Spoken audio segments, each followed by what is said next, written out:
Hola, buena tarde. ¿Se oye bien? Sí. Bona tarda a tothom.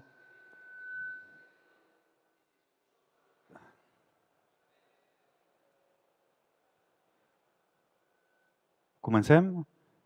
Sí. Molt bé. Buenas tardes a todos y a todas. Es un privilegio moderar otra vez esta mesa de movilidad eléctrica dentro del marco de la feria de FinTech. Hace un momento me preguntaban, será la cuarta, que afortunadamente he tenido el placer de poder moderar. Hoy con una mesa, vamos a decir, de primer nivel, no, de champions. Es decir, la realidad sería esa.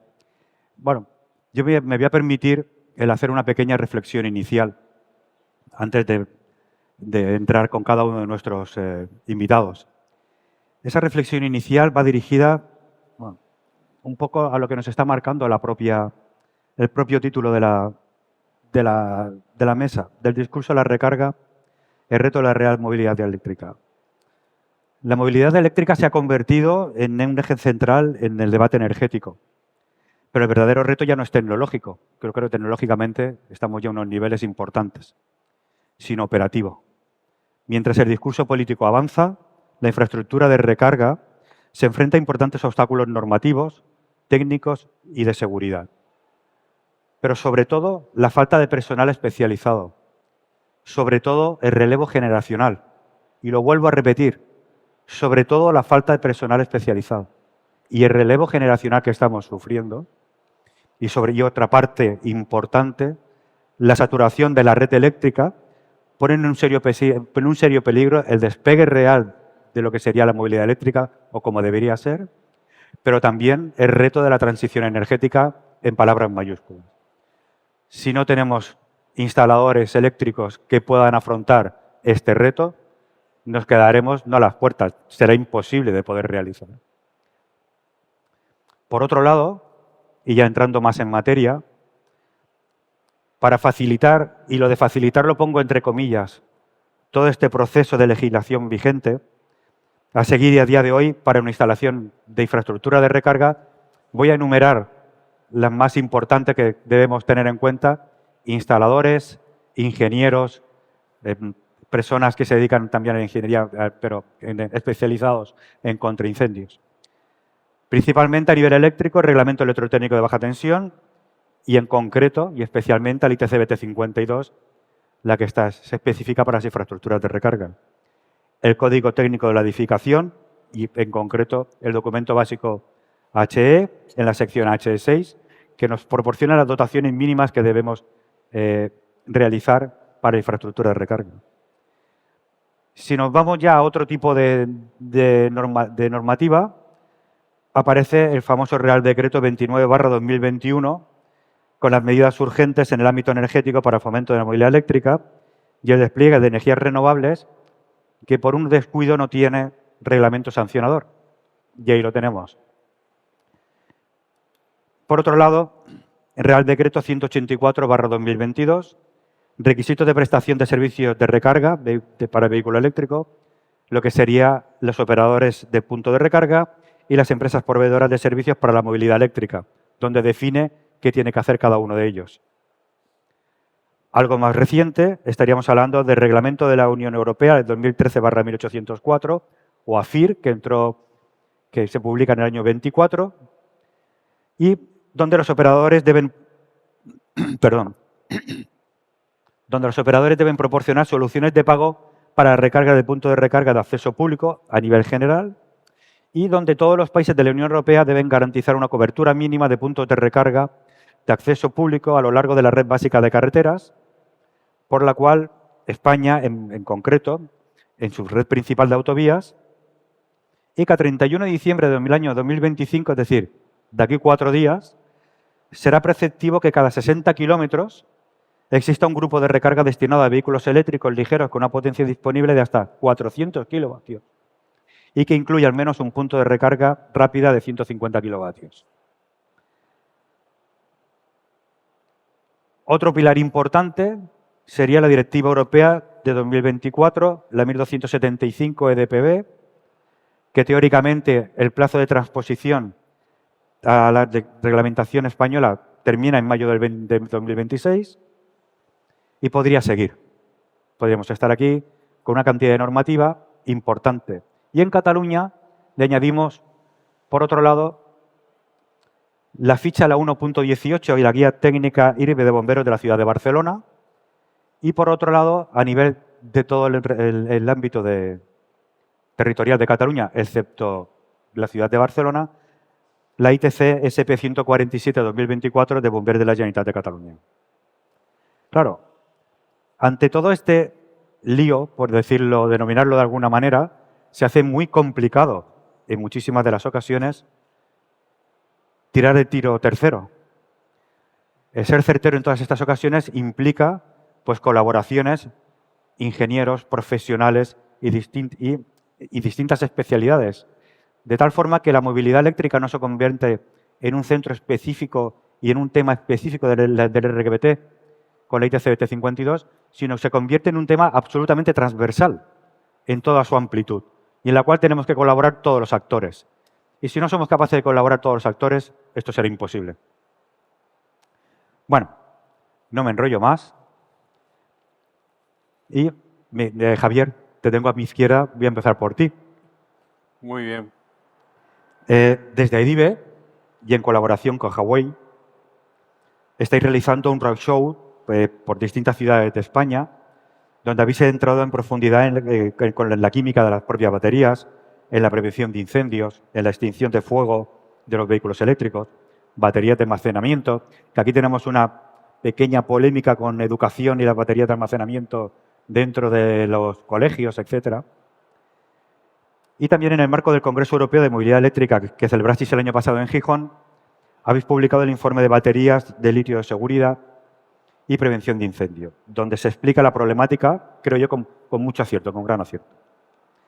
Recientemente, a finales del año pasado, principios de este año, se publicó la guía por parte de la Guidance on Fire Safety for Electric Vehicles Parked, que se publica primero a principios de este año 25 por parte de la Comisión Europea, que pienso que va a suponer un antes y un después dentro un poco de lo que sería las normativas de los distintos países. En Cataluña, como acabo de decir, disponemos de normativa específica sobre condiciones de seguridad en caso de incendios en aparcamientos con infraestructura de recarga, tal y como hablamos por parte de Barcelona, bomberos de Barcelona y bomberos de la Generalitat.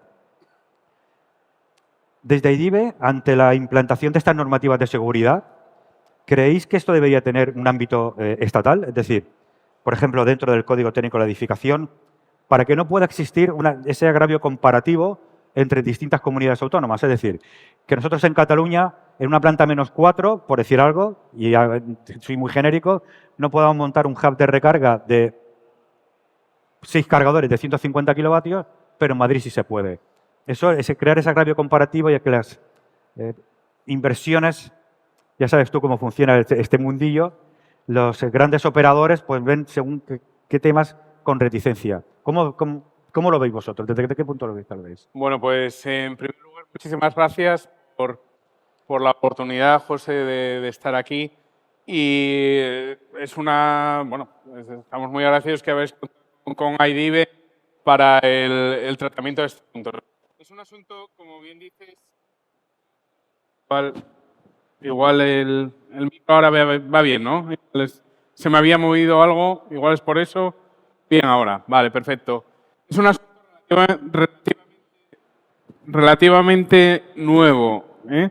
Relativamente nuevo. Espera, igual es que tengo la petaca a este lado. Vamos a ponerla aquí delante, a ver. Es un asunto relativamente nuevo, ¿eh? Y por eso también hay mucho desconocimiento por parte de las administraciones, ¿no? Partimos del hecho que funcionamos con diferentes administraciones, la competencia en muchos ámbitos de industria caen en las comunidades autónomas y entonces cada comunidad autónoma va desarrollando su propia normativa y demás, ¿no? Esto pasaba independientemente ya del tema de garajes, como bien sabéis, ¿no? Que muchas veces la propia interpretación de un reglamento de baja tensión en diferentes comunidades da lugar a que las instalaciones sean diversas en muchas ocasiones y nos llevará a muchos quebraderos de cabeza. Pero al margen de esto, estamos hablando de algo muy nuevo, como bien has dicho, José. Y algo muy nuevo que hay que valorar en su justa medida, lo comentábamos antes de empezar también, ¿no? El riesgo en el manejo de energía es un riesgo evidente, ¿no? Entonces, los riesgos hay que conocerlos, identificarlos, hay que eliminarlos. Cuando no se pueden eliminar, hay que controlarlos, ¿no? Y la manera de controlar el riesgo, ahí está la clave del asunto, ¿no? Es malo, yo creo desde mi punto de vista, el controlar el riesgo también en exceso o crear cierta alarma o cierto nerviosismo cuando es un mercado el que está empezando, ¿no? Y es un mercado que tiene un potencial brutal. Estamos hablando del cambio, como bien decías también antes, más importante de la movilidad en general en toda su historia reciente. Pasamos de la tracción animal al coche de combustión y ahora la movilidad eléctrica. Es algo brutal ese cambio, ¿no? Y entonces, para que ese cambio sea ordenado, ojo, estamos hablando de electricidad. Y la electricidad es algo que ya es conocido. Llevamos trabajando con instalaciones eléctricas, con instaladores, con normativa, con códigos, con protecciones, con secciones de cable, con medios para controlar el riesgo desde hace muchísimos años. Y una instalación de recarga es una instalación eléctrica más, ¿no? Entonces, independientemente de la potencia, que nos puede sonar a que alta potencia en movilidad eléctrica son 50, 150, 400 kilovatios, incluso ahora ya instalaciones de megavatio, ¿vale? Pero es una escala relativa. Hay instalaciones eléctricas con más potencia todavía a otros niveles industriales que también tienen sus códigos para controlar ese riesgo. Es decir, que tenemos la suerte, entre comillas, que es algo nuevo, pero estamos tratando con electricidad que es algo conocido, ¿eh? Entonces, dejando al lado de momento las baterías, ¿no? El tema que hay una normativa que restrinja demasiado, decir, oye, en la -3 no poner esta potencia y tal, puede llevar a una idea que yo creo que es equivocada, que es asociar nivel de potencia con nivel de riesgo. Esto no es así.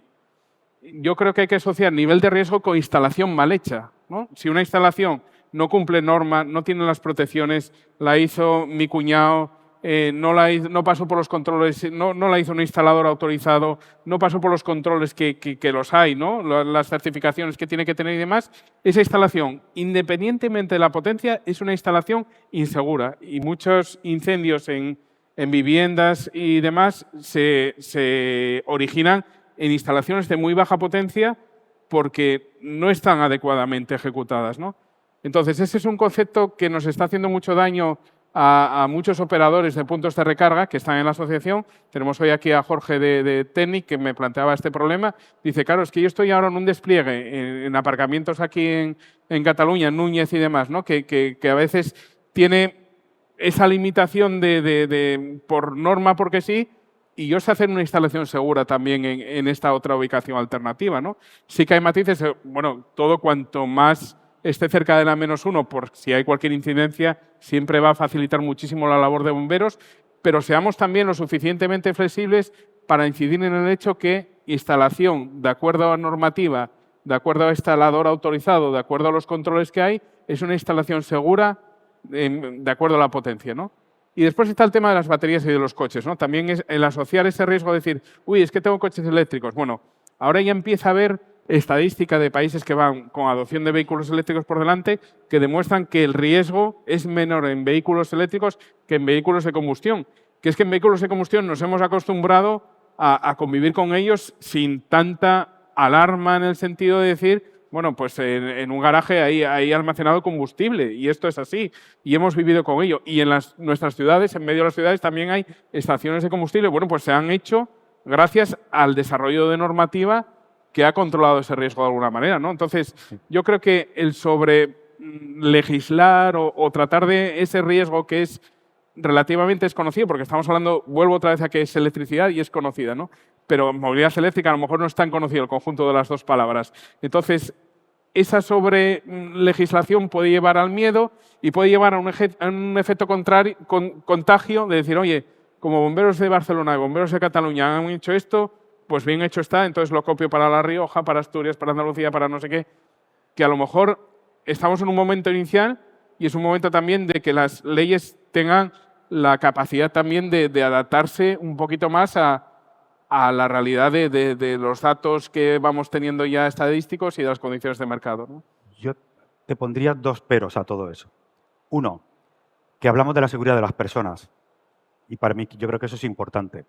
Y dos, que los bomberos tienen que entrar a apagar un incendio. No es lo mismo apagar un incendio de un vehículo de combustión. Luego Carlos nos podrá dar más luz a todo esto que apagar un vehículo, intentar sofocar la problemática en un vehículo eléctrico. ¿Vale? Dicho esto, luego... Sí, yo simplemente también por puntualizar, y ya os dejo también, por supuesto, evidentemente es así, o sea, esto hay que hacerlo bien y hay que hacerlo muy bien, ¿no? Pero hay que hacerlo bien en movilidad eléctrica y hay que hacerlo bien en la instalación que tenemos en el edificio de gas, en la instalación que tenemos eléctrica del ascensor, de ventilación, de todo, porque para todo hay riesgo de las personas también. Sí, sí, por supuesto. Por supuesto. Y después, el vehículo eléctrico, lógicamente, la dinámica del fuego es diferente al de combustión, sin ninguna duda, ¿no? También hay matices ahí, ¿no? Ahora cada vez más están las baterías LFP que no tienen el temido fenómeno del thermal runaway, que es esas dardos, ¿no? que a veces se producen en la combustión de una batería de litio o de otras químicas, ¿no? Entonces, cada vez más las baterías van a químicas muchísimo más amigables, cada vez se conocen más, hay proyectos europeos, por ejemplo, proyecto Last Fire, que las instalaciones de Veranes en Asturias, yo que soy asturiano, que seguro que las conocéis perfectamente también, que allí se hacen muchos ensayos y cursos de bomberos, se hicieron también estudios comparando fuego, extinción de fuego real de coche eléctrico y coche de combustión, y se estudia que la dinámica es diferente y todo esto es diferente. Bueno, pues en Last Fire también se desmitifican muchos temas de si el agua es o no eficiente, si varían mucho los equipos de respiración autónoma a utilizar o no. Y evidentemente cualquier fuego en un recinto confinado como un garaje es un fuego brutal y de una complejidad. Ahí los bomberos seguro que tienen la experiencia y demás, pero es una situación muy compleja y cada fuego además es diferente. Y ya si el fuego se propaga a diferentes coches, sean eléctricos o de combustión, la cosa se complica todavía mucho más, ¿no? Pero ahí dejo lógicamente a los bomberos, que son los profesionales que afortunadamente pues, están ahí siempre, ¿no? Continuamos. Muy bien. David Jiménez, director técnico de AFME, Asociación de Fabricantes de Material Eléctrico. Bueno, quiero constatar tu sabia opinión en una cuestión. He hablado en la reflexión inicial de la Directiva Europea, la 2024-1275, de eficiencia energética en los edificios. ¿Crees que marcará un antes y un después dentro de la movilidad eléctrica? Las dotaciones mínimas, las seguridades también a nivel de contraincendios, también deja alguna pincelada en ese aspecto la directiva. ¿Cómo crees que va a influir todo esto? Pues efectivamente va a tener un impacto más que nada porque eleva el listón mucho con respecto a cuestiones como, por ejemplo, pues, lo que se le dice las medidas mínimas de eficiencia energética que se tienen que plantear o que se tienen que implantar en los edificios. Y una cuestión que es muy relevante y que normalmente no suele ser así en el caso de las normativas, es que tiene un carácter retroactivo. Entonces, ya está estableciendo que los edificios, en este caso no los de uso residencial, sino los demás, los de uso no residencial, en base a un catálogo que ya se ha desarrollado, en el cual se ha visto un edificio con un consumo con una producción cero de un edificio pasivo directamente, pues a partir de ahí, en base a esa comparativa, se va a poner un listón por la parte baja y los edificios que no lleguen a ese listón por la parte baja van a tener que implantar medidas de eficiencia mínima. Y dentro de esas medidas, además, está la cuestión de la movilidad eléctrica. Ahí van a tener que poner accesibles puntos de recarga. Tú comentabas en tu introducción pues que el Real Decreto Ley 29/2021, en ese caso, en este caso concreto, fue fallido porque no tenía un régimen sancionador y bueno, pues a partir de ahí no se ha aplicado. La única parte que han aplicado ese Real Decreto ha sido en la movilidad dentro del transporte por carretera y ahí sí que se ha establecido esa obligatoriedad. Entonces, ahora la EPBD en este caso sí que va a introducir ese requisito En cuanto a dotaciones mínimas, de hecho, el Código Técnico de la Edificación ya está en una primera fase de estudio. Tendría que haber salido ya por las últimas noticias que teníamos por parte del MIBAU, del Ministerio de la Vivienda. Todavía no está, pero esta primera fase de revisión que va a tener el Código Técnico va a mover en la parte de movilidad, la va a mover de capítulo. Entonces va a crear uno específico para lo que sería movilidad como tal. Por tanto, si tienes un capítulo específico para este negociado, podríamos decir, pues evidentemente que la capacidad de desarrollo va a tener un impacto mucho mayor. A nivel de seguridad contra incendios, claro, la EPBD sobre todo se centra en cuestiones de eficiencia energética. Entonces, no va a entrar tanto ahí, pero bueno, ahora acaba de salir el RESCIA, pero otro reglamento que estamos esperando y que también va a tener cierto impacto, aunque no se modifique la ITC específica, que es la 52, es el reglamento electrotécnico para baja tensión. Ahora mismo está en fase de consulta en Europa. Ese reglamento ya tiene ciertas especificaciones, por ejemplo, a nivel administrativo, cambia los ratios de cuándo toca proyecto, cuándo no toca proyecto, cuándo toca una inspección inicial por parte de un organismo de control. Y una cuestión importante es que también se centra mucho en lo que son las instalaciones de enlace y cómo se tienen que desarrollar las conexiones para la movilidad. De hecho, una de las cuestiones importantes que el reglamento, que el futuro reglamento ya prevé, es la cuestión de introducir dispositivos de protección, por ejemplo, de sobretensiones, en instalaciones existentes en caso de que se instale o bien autoconsumo o bien puntos de recarga. Entonces, claro, esto, desde el punto de vista de la seguridad, porque es evidente que la protección contra incendios tiene que estar, pero una fase más temprana, antes de la protección contra incendios, es la instalación eléctrica. La instalación eléctrica se tiene que ejecutar bien, se tiene que ejecutar por un profesional y tiene que estar de acuerdo a la normativa vigente, porque siempre es evidente que la seguridad industrial es el compromiso entre el nivel de riesgo aceptable y la inversión necesaria para contrarrestar ese riesgo, ¿no? Entonces, ya el reglamento ha subido el listón en bastantes aspectos y, claro, a partir de ahí, pues evidentemente hay que tener en cuenta otras medidas, como por ejemplo son las de contraincendios. Muy bien, muchas gracias. Carlos Noguera, uno de los, por no decir el impulsor de gran parte de esa normativa, de esa ITC, donde tuvimos la oportunidad desde FEIGICAT de participar con vosotros. Prácticamente hace un año que se publicó la ITC, la SP147. ¿Cuál es vuestra impresión desde Bomberos de la Generalitat, de la implantación de la normativa? ¿Qué input tenéis de todo esto? Hola, buenas tardes. Pues mira, ahora, como bien dices, hace más o menos un año que se publicó la instrucción. Las respuestas que tenemos nosotros son más por consultas que por implantaciones reales. Es decir, más o menos, desde el principio de año hemos revisado aproximadamente unos 100, un centenar, números grandes, más o menos un centenar de proyectos de aparcamiento. De estos, aproximadamente el 40% contemplaban la instalación de instalaciones de recarga de vehículos eléctricos, aproximadamente 40 aparcamientos, solo. Y de estos, la mayoría eran aparcamientos, declaraban que pretendían instalar instalaciones de recarga de vehículos eléctricos en edificios con viviendas en las plantas superiores, es decir, plazas de aparcamiento asociadas a los residentes del edificio. Con lo cual, los requerimientos de seguridad eran los mínimos. Eran los mínimos. Lo que sí que quiero resaltar es la motivación de esta instrucción.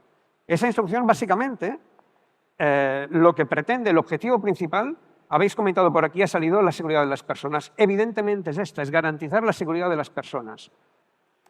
Hasta que no se demuestre lo contrario, los bomberos somos personas. Entonces, Lo fundamental de esta norma es remarcar una vez más que los bomberos somos usuarios de los edificios. Somos usuarios de los edificios, usuarios en situaciones no normales. Nosotros no estamos regulando la instalación propia de las instalaciones de recarga de vehículos eléctricos, sino las condiciones de seguridad del edificio. Es decir,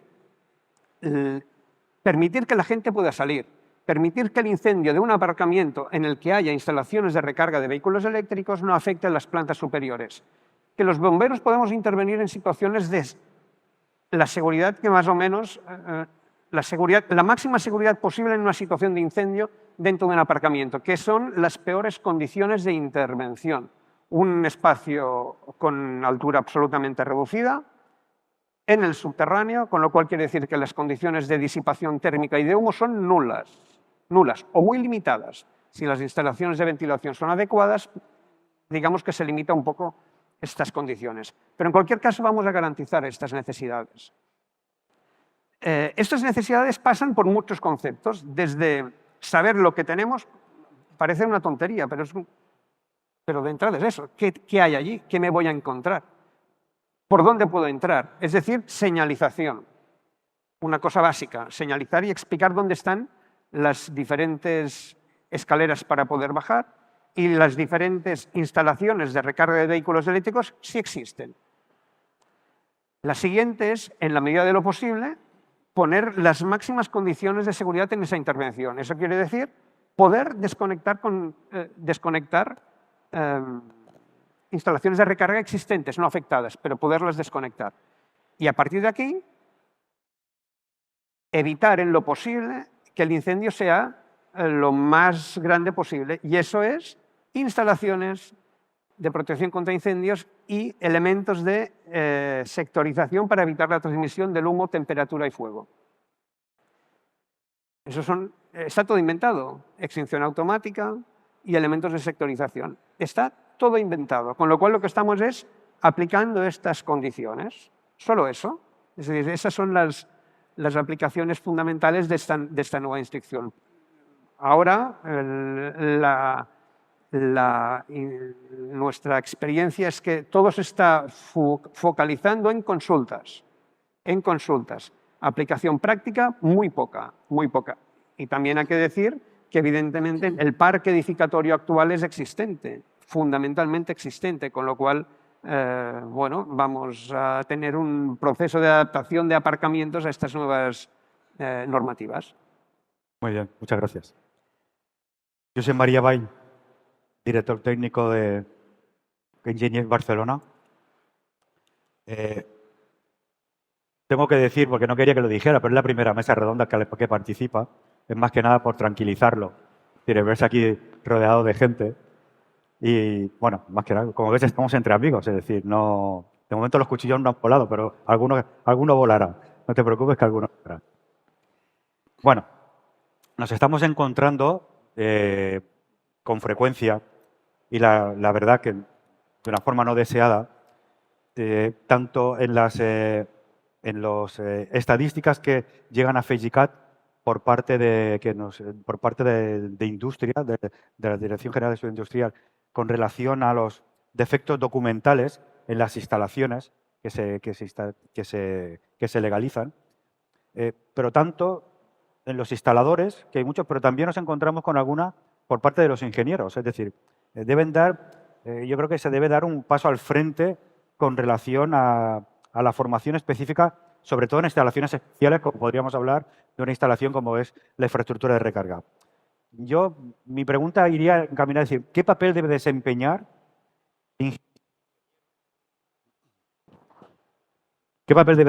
el ingeniero en el ámbito de las instalaciones para las infraestructuras de recarga?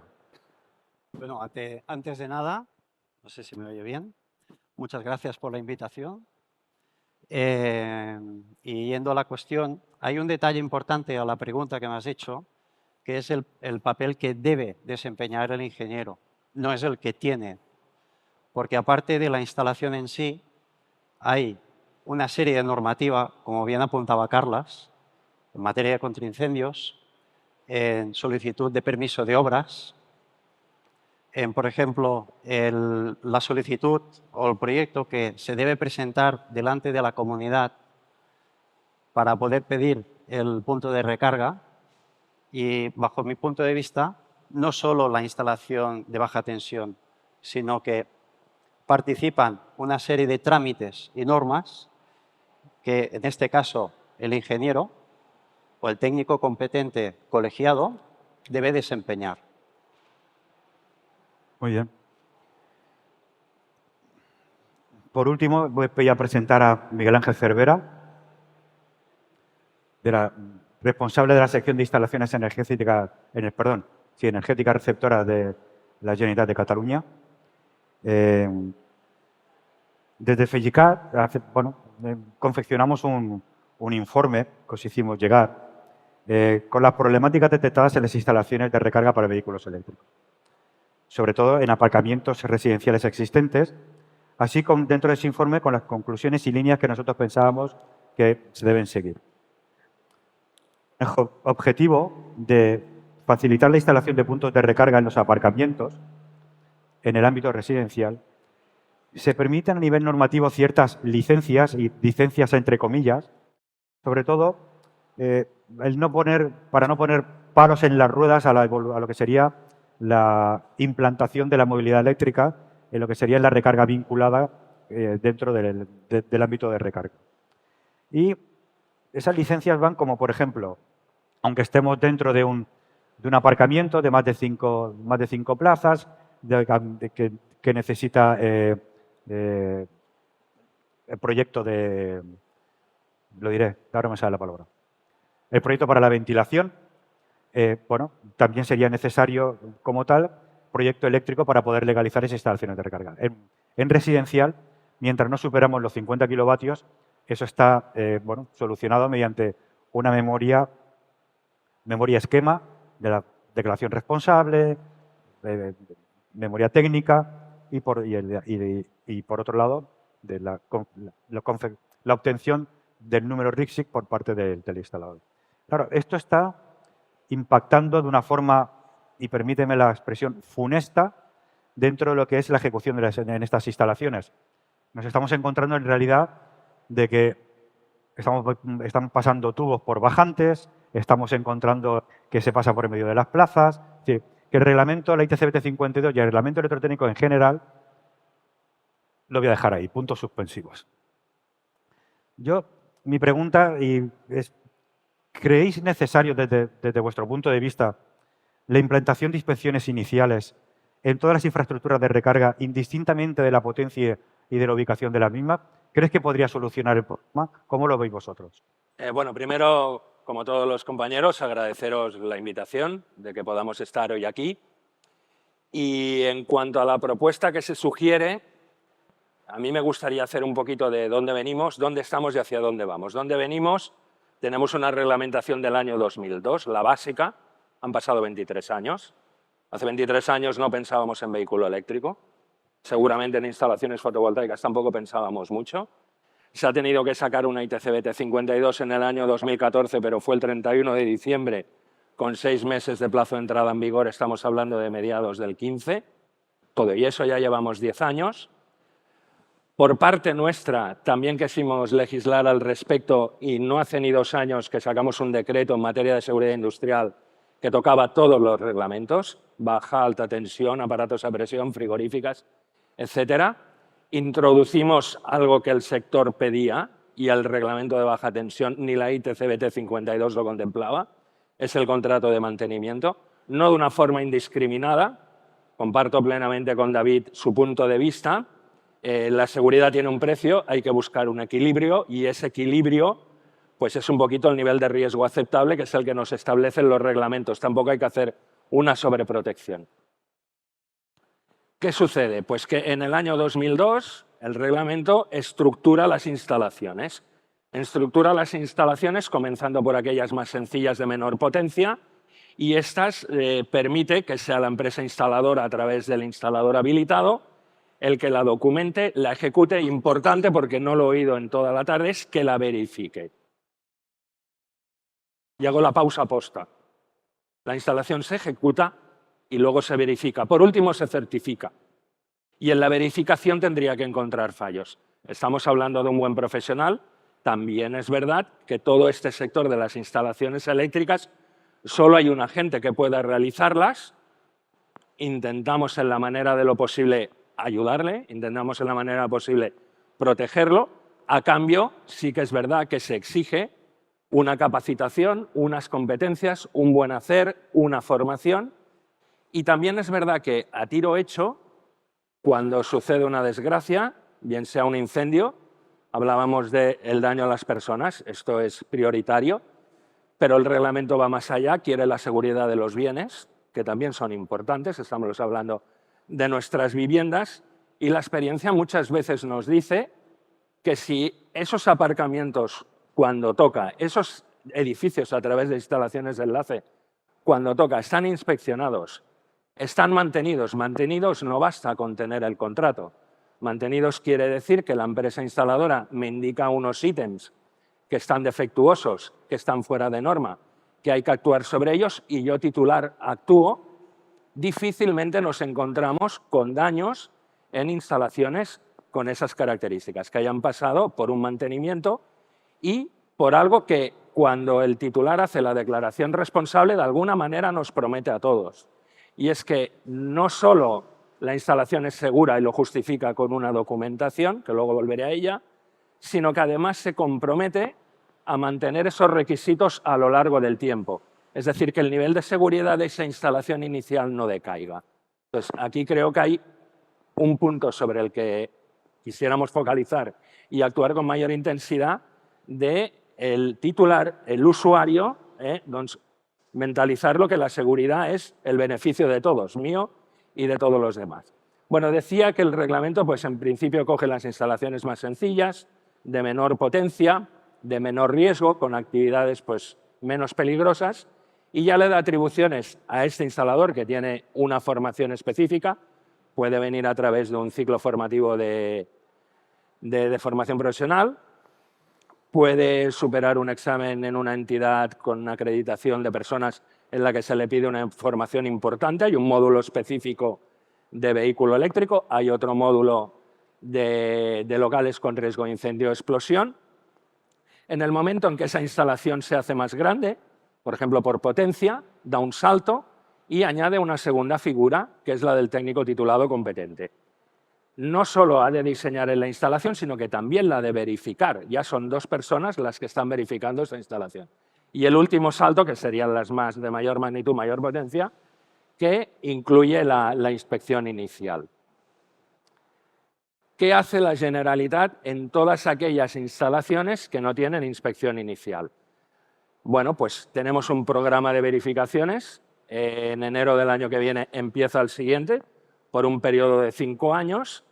Y en este sentido se cogen todas aquellas instalaciones, no todas, se seleccionan, entre ellas está el vehículo eléctrico, hay instalaciones de enlace, hay otras, y de estas instalaciones se separan aquellas que han tenido una inspección inicial, un organismo independiente ya las ha valorado, ya las ha analizado, si ha detectado defectos no pueden entrar en funcionamiento, pero en las otras donde no ha pasado este organismo, nosotros contratamos a un organismo de control a través de un contrato público y le asignamos, ahora en este futuro inmediato a partir de enero, 800 inspecciones anuales, durante 5 años serán 4.000 de memoria técnica de diseño y 4.000 más de proyecto que no estén sometidas a inspección inicial. Se verificarán y en la medida de lo posible se exigirá. Fruto de esto son los datos que nos estamos encontrando de las deficiencias documentales, ¿no? Pero estas tampoco es que las vaya a arreglar del todo una inspección inicial, porque muchas es de cómo se están inscribiendo, que viene a posteriori de la inspección inicial. A lo mejor cómo se rellena ese certificado, que viene a posteriori de la inspección inicial, ¿no? Por otro lado, decía que teníamos una normativa catalana relativamente joven, porque no tiene ni 2 años, donde hemos ampliado el abanico de las inspecciones. En instalaciones de enlace las hemos hecho obligatorias tanto en inicial como en periódicas. Teníamos muchas consultas sobre cómo se determinaba la potencia de un tipo de instalación de este estilo a la hora de someterse a una inspección periódica. Hemos establecido hemos establecido un requisito que son 20 suministros o más, de manera que para una persona que no sea profesional en el tema les sea fácil identificar el número de contadores de una instalación y saber si entra. Agentes, no voy a detallar en más, nos indicaron que sería bueno también incluir aquellas que dice el reglamento de baja tensión de 100 kilovatios. Hemos recogido también la propuesta y hemos hecho que sean obligatorias tanto iniciales como periódicas. Y ahora, en un futuro inmediato, como bien decía David, seguramente para principios del año que viene aparecerá un nuevo reglamento de baja tensión. Vamos a ver en los escritos final qué nos dice. Seguramente tendremos que repetir certificados, todo lo que los hemos hecho hace muy poquito. Y entonces, con todo lo que estoy exponiendo, no vemos una necesidad inmediata a la hora de hacer una inspección inicial universal a todos los puntos de recarga. No vemos, sinceramente, esta necesidad. Sí que apelamos a la responsabilidad del titular antes y después y a la profesionalidad del instalador, que la verdad es que muchas veces se encuentra y en sus manos radica mucho la seguridad de esa instalación. Ya no cuando se ejecuta, sino también un buen mantenimiento, que será él el profesional especialista que lidere y encabece pues, estas actuaciones, ¿no? Este es nuestro punto de vista. Perfecto. Yo, continuando contigo, Miguel Ángel, una de las propuestas que hacíamos en ese informe era, en concreto, la creación de un documento, de un certificado, es decir, un certificado, un CIE, a modo y semejanza, parecido a lo que sería la fotovoltaica, específico para lo que sería la infraestructura de recarga de vehículo eléctrico. Dentro de lo que es el CIE actual, el genérico, hay datos que creemos que deberían de estar plasmados como el tipo de esquema que se utiliza, el tipo de sobretensiones específicos, es decir, toda una serie de detalles que son específicos de la infraestructura de recarga como tal. Nosotros, en ese informe, pensábamos o creemos de que se debería intentar hacer algo por el estilo. ¿Qué opinión os merece a vosotros? También en ese sentido, como he dicho, hace poquito hemos rehecho todos los certificados, creamos el de fotovoltaicas, porque cuando entró en funcionamiento el decreto de autoconsumo, pues surgieron problemas en volumen y en gravedad. Habían situaciones muy enquistadas y se tuvieron que solventar y en ese momento creímos oportuno hacer este certificado. Parece un poquito que el sufleo, la problemática ha bajado, pero tampoco perdamos de vista, primero, que hace poco que hemos hecho, que los hemos renovado todos. Segundo, seguramente nos lo tendremos que replantear cuando venga el nuevo reglamento. Vale. Yo creo que no es el momento. Vamos a esperar a ver qué aparece y cómo aparece. Si todos estamos manejando unos borradores, unos más recientes, otros menos, pero a veces hay sorpresas y vamos a ver verdaderamente cómo está. Si se tiene que actuar, se actuará. Yo también muchas veces en muchos foros lo digo, el certificado de instalación no es un documento cerrado. Hay un apartado de observaciones que normalmente suelo ver bastante vacío, ¿no? Y en alguna tabla consultiva, que es donde nos encontramos los agentes, pues para debatir problemas y demás, hemos, pues un poquito, ¿cómo diría la palabra? Vamos, pues encurachar, ¿no? Hemos incentivado, ¿no? O hemos intentado promover que el instalador en ese apartado de observaciones haga uso del mismo. Es verdad, lo decías muy bien, no es lo mismo un esquema 1 que un esquema 2 que un esquema 4, no es lo mismo. Pongámoslo en el apartado de observaciones, si es que yo no tengo ese ítem, esa casilla en el certificado de instalación, pongamos el modo de recarga, a lo mejor también, pongamos el sobre tensiones. Tenemos ahí algo donde el instalador pues también un poquito puede hacer más suya la instalación, hacerla como más identificativa, como más propia, un poquito diferenciada, porque cuantos más regulaciones saquemos, más normativas, más notas aclaradoras, instrucciones, etcétera, también creo que vamos a hacer un poquito más dificultoso su cumplimiento. Y no tenemos pocos certificados en baja tensión. El estrella es el certificado de instalación general, tenemos uno de ferias, tenemos uno de fotovoltaicas, tenemos un boletín de reconocimiento de instalaciones, tenemos un certificado final de obras para el técnico competente, tenemos el certificado de inspección inicial y periódica. Bueno, si es necesario, se puede hablar, siempre se puede hablar, pero creemos que tenemos las herramientas suficientes para identificar la instalación en ese certificado y que al leerlo verdaderamente ya nos hagamos una idea de qué nos vamos a encontrar después. Muchas gracias, Miguel Ángel. Vamos fatal de tiempo, como podéis ir viendo. Voy a, Josep María, al hilo de lo que comentaba Miguel Ángel y sobre el tema también, el tema de la formación, Enginyers de Barcelona actuáis como certificadora dentro de NAC para certificado profesional de instaladores eléctricos especialistas, básico y especialista. Nosotros, y en este caso desde FEGICAT, nos hemos planteado en más de una ocasión la necesidad de crear una especialidad específica dentro de las subespecialidades que marca el Reglamento Electrotécnico de Baja Tensión de lo que sería específica para las instalaciones de infraestructuras de recarga. ¿Cómo lo veis? ¿Cómo lo interpretáis vosotros desde Enginyers? Te pido rapidez, por favor. A ver, como comentaba Miquel Ángel, no deja de ser un ejercicio de responsabilidad. Aparte que también estamos hablando de una instalación que en cuanto a tecnología va avanzando años luz. Estamos hablando de un reglamento bastante antiguo, una instrucción de la BT52 de hace ya unos 21 años, pero si con esto conseguimos te lo voy a decir en catalán, una expertesa, ganamos o tenemos un sello como de cualidad de cara a la instalación, teniendo en cuenta de que el instalador, aparte de instalar, debe verificar y debe mantener, pues yo estaría de acuerdo en poder crear esta nueva categoría. Muy bien, muchas gracias. Carlas, una última pregunta para ti. En concreto, en la reflexión inicial hacía referencia a esta guía que ha aparecido a nivel europeo con relación a las infraestructuras de recarga y en aparcamientos y los sistemas contra incendio que aparecía a principios de este año 2025. ¿Crees que a futuro la aplicación de esta guía pueda suponer una modificación de la instrucción que tenemos en estos momentos? En cierta manera, sí. Esta guía se publicó a principios de 2025, 2-3 meses después de la publicación de nuestra instrucción.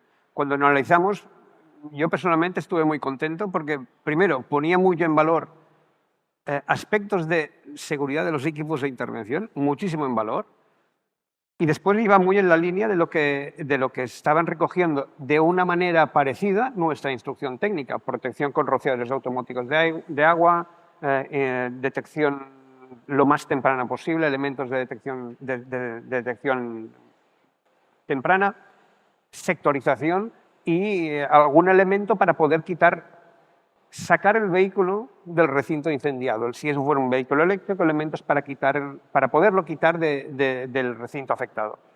En cualquier caso, sin analizar tanto ni la guía como nuestra instrucción, la respuesta es que se va a modificar evidentemente nuestra instrucción en una línea muy clara y en la línea que está especificando esta guía europea, que es la necesidad de una protección de todo el recinto del aparcamiento con rociadores automáticos de agua, independientemente del sótano, del nivel del sótano en el cual estemos trabajando. Es decir, cualquier aparcamiento en bajo rasante deberá estar protegido tarde o temprano con rociadores automáticos de agua. Y eso es una de las cuestiones que todos los que estamos aquí tenemos que saber, que tarde o temprano esto va a ser exigible, espero que en el código técnico, porque desde los cuerpos de bomberos estamos apretando mucho para que se modifique en esta línea, y si no, al menos aquí en Cataluña va a ser así, de que todos los aparcamientos bajo rasante estén protegidos con instalaciones de rociadores automáticos de agua. Y eso permitirá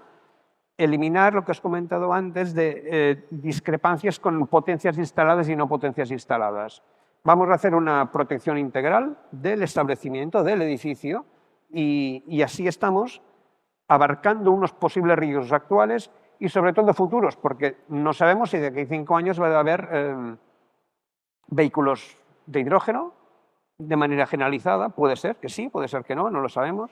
vehículos de gas, vehículos de nuevas tecnologías que ahora no sabemos, etc. En cualquier caso, la respuesta es que se va a modificar la instrucción en la línea que especifica esta guía, pero no porque se haya publicado esta guía, sino porque más o menos están diciendo líneas generales y filosofías generales de implantación y redacción de normativa técnica para todos los Estados miembros. Muchas gracias. David, tienes que volar, tú verás. Vamos a ver. En el marco normativo actual, el hecho de que las infraestructuras de recarga de vehículos eléctricos comunitarias, sobre todo en edificios residenciales o comunidades de usuarios, en aparcamientos de concesión por parte de empresas públicas, no avancen en su implantación, ¿tú crees que está retrasando la implantación de la movilidad eléctrica? ¿Deberían tener una fecha horizonte este tipo de comunidades? Es decir, pues oye, en el año 2040, por decir un número, tenemos que tener la infraestructura comunitaria realizada para evitar esas infraestructuras de que monto un tubo y tiro por no sé dónde, monto otro tubo, tiro por no sé dónde. Es decir, en cierto modo, poner un poco de orden. Yo creo que sí. Es más, dentro de las diversas alegaciones que se han hecho a la modificación del código técnico, iba por ahí la línea de no decir previsión, sino decir infraestructura. Porque una previsión pues no es nada, es una palabra muy imprecisa. En cambio, si tú garantizas una infraestructura que permita que esa instalación crezca, como por ejemplo el reglamento electrotécnico para baja tensión ya prevé que todas los recintos por los cuales se tienen que pasar o se tienen que pasar instalaciones, ya prevé unos coeficientes de crecimiento. Pues claro, lo que tiene que hacer el código técnico en este caso es lo mismo, porque es el que prescribe las dotaciones. Entonces, a partir de ahí, yo entiendo que sí, que esto se tiene que ir por este camino. De hecho, antes hablaba de la transposición de la directiva EPBD. La transposición de la directiva EPBD en los edificios de uso residencial, no va a exigir, o sea, los deja al margen de estas medidas de eficiencia mínimas que sí que pide a los edificios de uso no residencial. Sin embargo, establece que cada país miembro debe prescribir cuáles tienen que ser esas medidas de eficiencia. Entonces, veremos a ver cómo el código técnico recoge este encargo, dijéramos, que le está haciendo la EPBD en este sentido. Muy bien. Javier, empecé contigo y voy a terminar contigo. Bueno, en este caso vamos a ir te voy a plantear un tema. Como sabemos, hace unos días se publicó el mapa de la capacidad disponible para la nueva demanda de los nudos que controla cada una de las empresas distribuidoras, que en estos momentos pues está a un 83% de la capacidad en general para la nueva demanda. Por lo tanto, está ya la baja tensión como muy copada. Incluso hay zonas de España donde están al 100%, donde no hay posibilidad de solicitar. Bueno, desde IDIBE, vosotros ¿qué medidas de urgencia creéis que se deberían adoptar o por dónde debería revertir esta situación? ¿Estás viendo el tiempo? Sí, sí. Tú mismo. Nada, muy rápido también. Evidentemente, primero, lo vemos positivo que haya más transparencia en cuanto a la información, ¿no? Que tenga cualquier operador también para saber qué capacidad eléctrica hay, ya que vamos hacia la electrificación de la economía en general, no solo de la movilidad. Entonces, eso es muy positivo, ¿no? Que haya esa transparencia de la potencia disponible, está claro. Y después esa cifra del 82% tiene sus matices también, porque hay mucha reserva de potencia que después no se utiliza en realidad, ¿no? Y ahora mismo que estamos en la época de la digitalización, de que cada vez hay más posibilidades de hacer más cosas con la electricidad, vemos que hay posibilidades también de optimizar esa potencia, que sea algo flexible, que no sea una reserva de a mí no me toques mis 10 kilovatios que tengo reservados ahí, por si acaso a las 5 de la tarde los voy a utilizar. No, si no los utilizas hasta las 5 de la tarde, voy a utilizar esos 10 kilovatios que tienes reservados y que has pagado por ellos antes de las 5 de la tarde y voy a utilizarlos para otra demanda, ¿no? Es decir, que ahí hay un recorrido enorme y se está hablando también de esa potencia flexible, de esa flexibilidad. Hay que hacerlo bien y hay que hacerlo con tecnología. Ahora mismo hay tecnología, insisto, para hacer muchísima optimización de red que no se está haciendo en la realidad, ¿no? Independientemente que cuanta mayor desarrollo de red, mayor inversión haya, mejor para todos, para este proceso de electrificación y demás. Pero hay que combinar las dos. Hay que combinar gestionar la red de otra manera. No vale esa reserva de potencia cuando va a estar ociosa.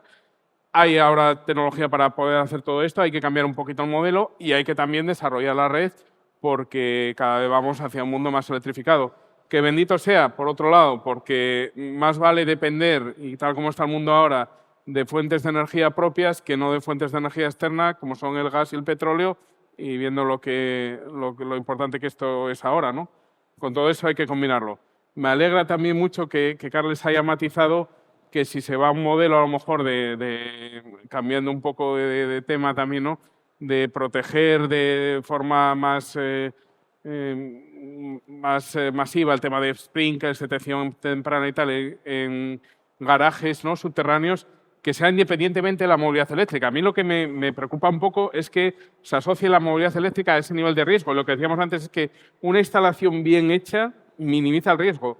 Yo prefiero una instalación, estoy más tranquilo teniendo un edificio, una instalación hecha por Jorge de Technic, que sé que va a cumplir todos los requisitos, lo va a hacer con instaladores autorizados, va a pasar todos los filtros y demás. Estoy mucho más tranquilo con eso, sin sprinklers, que estoy más preocupado si la vecina del cuarto sé que tiene su instalación doméstica que no cumple el reglamento de baja tensión, porque hay un montón de casas que no cumplen el reglamento de baja tensión. Bueno. Entonces yo preferiría los sprinklers arriba en el cuarto antes que en la instalación de Jorge. Pero bueno, es un tema importante que a lo mejor da para otro debate importante, ¿no? Sí, en este nos hemos comido el tiempo. Sí. Siento mucho no poder dar paso al turno de preguntas. Sí os agradecería las preguntas que podáis tener, hacérselas llegar a FaceICAD y a partir de aquí las trasladaremos a cada uno de los ponentes.